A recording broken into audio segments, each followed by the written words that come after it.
Shocking arrest just made outside Trump Tower in NYC. Look who cops just hauled off in handcuffs. The politicians of today are willing to do just about anything for votes, including things that are completely illegal.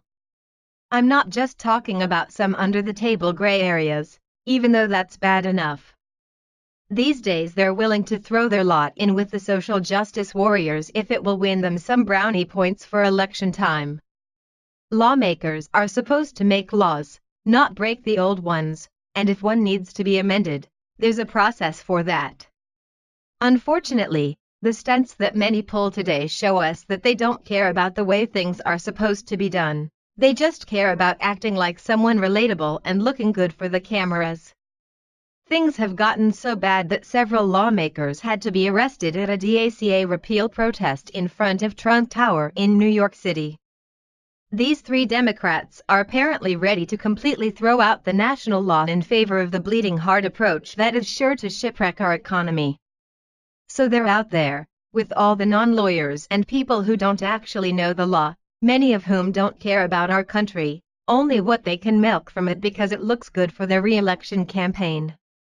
The local news KGUN9 reported on the first congressman put into cuffs. New York, KGUN9 TV. Arizona Congressman Raul Grijalva was arrested in New York this morning in front of Trump Tower.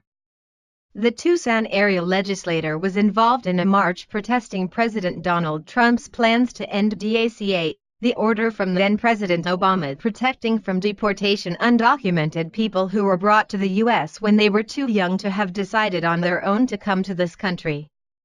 Grijalva has been a vocal critic of President Trump and his policies, and a strong advocate for protecting DACA recipients from deportation.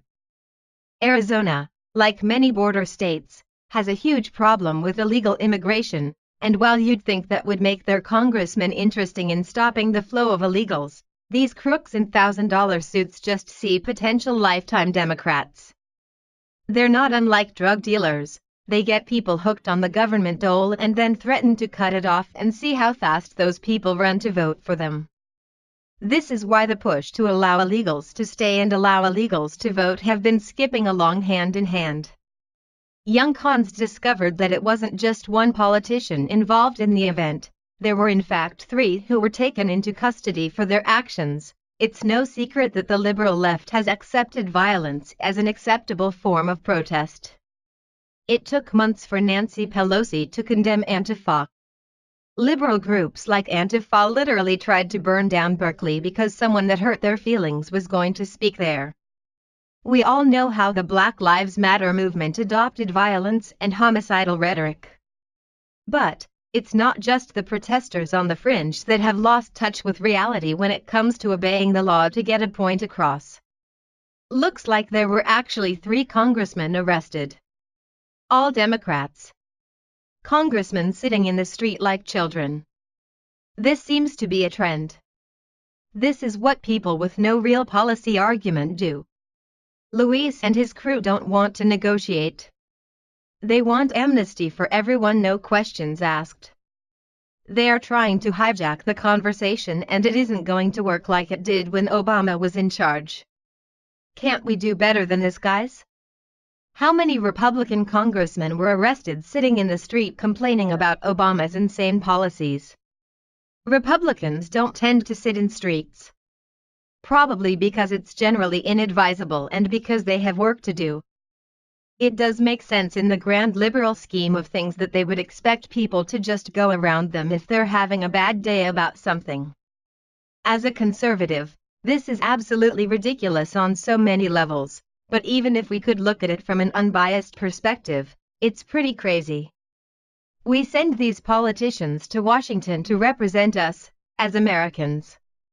If we were to allow anyone who can get over the border in large enough numbers to just take over with their own agenda, that has its own name, an invasion. If we let the illegals to sway our lawmakers into looking out for their interest until that's all they look out for, we will have officially been taken over by Mexico. Because those people are Mexican citizens. That will be the easiest takeover of a country ever. I'm not sure it will even be a takeover, we will have given it to them through our liberal bleeding heart logic that doesn't allow us to require anyone to obey the law. You can be sure that if that does happen though, we won't be afforded the same courtesy. Share if you think our congressman should represent American citizens only.